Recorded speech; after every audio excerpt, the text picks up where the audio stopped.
కొత్త కమిటీ చాలా బ్రహ్మాండంగా ఉంది. కొత్త కమిటీ ఆచి తూచి పెద్దవాళ్లకు ఒక శాఖ, మిగతా కొత్త వాళ్లకు ఇన్వాల్వ్మెంటు, చాలా సమన్వయంతో సీఎం రేవంత్ రెడ్డి గారు, మహేష్ గౌడ్ గారు, ఇన్ఛార్జ్ నటరాజన్ గారు, కేసీ గారు, రాహుల్ గాంధీ గారి నాయకత్వంలో బ్రహ్మాండంగా అంది. ఇప్పుడు నీ ప్రశ్న ఏంటంటే నన్ను ఇళ్ళకి ఏందని ఇళ్ళ లేకుండా నన్ను లేచాను, నన్ను అడ్వైజర్ కమిటీలు వేసినావు అనేది నీకు వచ్చాను. ఎవరిది? మిస్టర్ రాకేష్. ఇప్పుడు నేను చూసిన పొద్దున్నే నేను పిఆర్ఓ గారితో డిస్కస్ చేసిన, అంటే చాలామంది కొత్త వాళ్ళని ఇన్వాల్వ్మెంట్ చేసారు పిఎస్సి కమిటీలో, సీనియర్స్ని పెట్టుకుంటూ కొంత మినిస్టర్స్ని. సరే ఒక్క ఇక చెప్పేస్తా ఇప్పుడు అది కూడా. ఇక ఒక కోమటిరెడ్డి వెంకటరెడ్డి ఉంటే అయిపోతుంది అలా పిఎస్సి కమిటీలో. నేను కూడా ఒకసారి నటరాజు గారితో పిసిసి ప్రెసిడెంట్ గారితో కూడా మాట్లాడతా. ఒక కోమటిరెడ్డి వెంకటరెడ్డి గారు పిఎస్సి కమిటీలో వచ్చేస్తే ఇప్పుడు మిగతా వాళ్ళని వేసారు చూడండి, బెస్ట్ బాగా వేసారు. ఇప్పుడు పెద్దవాళ్ళంటే నేను పెద్దోని కాదు, జానారెడ్డి గారు, జీవన్ రెడ్డి గారిని అడ్వైజర్ కమిటీ అది బాగా వేసారు. నీ ప్రశ్న ఏంటంటే ఇళ్ళకే వీక్ అలా పడేసారని నీ ప్రశ్న. జగ్గారెడ్డి అనేది డిఫరెంట్ మిస్టర్. జగ్గారెడ్డి అనేది డిఫరెంట్. జగ్గారెడ్డి ఏ కమిటీ ఇచ్చినా ఎన్లో వేసినా నేను హ్యాపీగానే ఉంటా.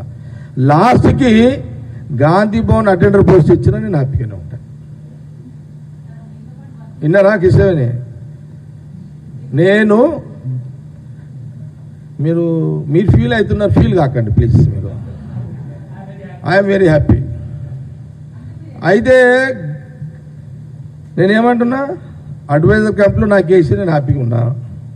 నేను లాస్ట్లో ఒకసారి జట్టి కుసుమ్ కుమార్ అడిగింది నాకు, నా ఫ్రెండ్ కుసుమ్ కుమార్, కేజీఎఫ్ కమ్మ సామాజిక వర్గం నాయకుడు, 40 ఏళ్ళ సర్వీసు నాకు జట్టి కుసుమ్ కుమార్ కూడా అడిగాడు. ఏంద్రని అంటే నేను ఒకటే అన్న, కుసుమ్ అరే నాకు పోస్ట్ లేదు పోయి గాంధీ భవన్లో అటెండర్ పోస్ట్ ఇచ్చినా ఆడుకుంటా అని చెప్పిన రాజకీయంగా, అంతే.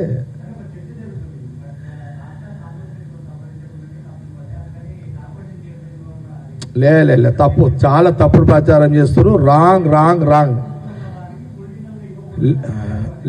ఇవన్నీ నడుస్తుంటాయి. రాంగ్ ఖచ్చితంగా సీఎం రేవంత్ రెడ్డి, మహేష్ గౌడ్, నేను చెప్పలేదు, కూర్చొని ఫ్రంటల్ ఆర్గనైజేషన్స్ ఎంతమంది అవుతున్నారో అంతమందికి అకామిడేషన్ అయింది.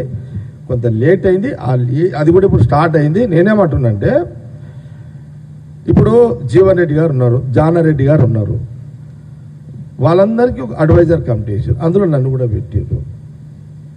ఇప్పుడు నా వయసు 58, జానారెడ్డి గారు వయసు 78, ఇంచుమించు 80. అంటే నాకు ప్రమోషన్ ఇచ్చినట్టే కదా ఆడదాకా. ఏం జానారెడ్డి గారు, జీవన్ రెడ్డి గారు ఏదో అట్లా ఆశామది తీసేది కాదు కదా. అమ్మ హనుమంత్ అన్న ఆయన 80 ఏళ్ళు, లేలే కేశవరావు గారు అంటే మంచి, అంటే అడ్వైజర్ అనేది దాంట్లో అడ్వైజర్ కమిటీలో చూడండి, సీఎం రేవంత్ రెడ్డి గారు అండ్ మహేష్ గౌడ్, నటరాజన్ గారు ఇన్ఛార్జ్ కూడా. అంటే పిఎస్సి కమిటీకి దానికి వీళ్ళు ముగ్గురు ఉన్నారు.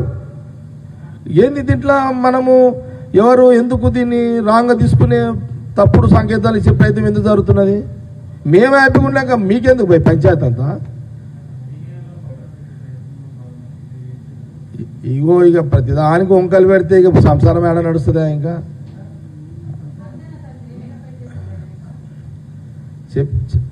జగ్గారెడ్డి మీరు అర్థం చేసుకోవడం కష్టం, మీకు తెలియదు కానీ చెప్పమ్మా.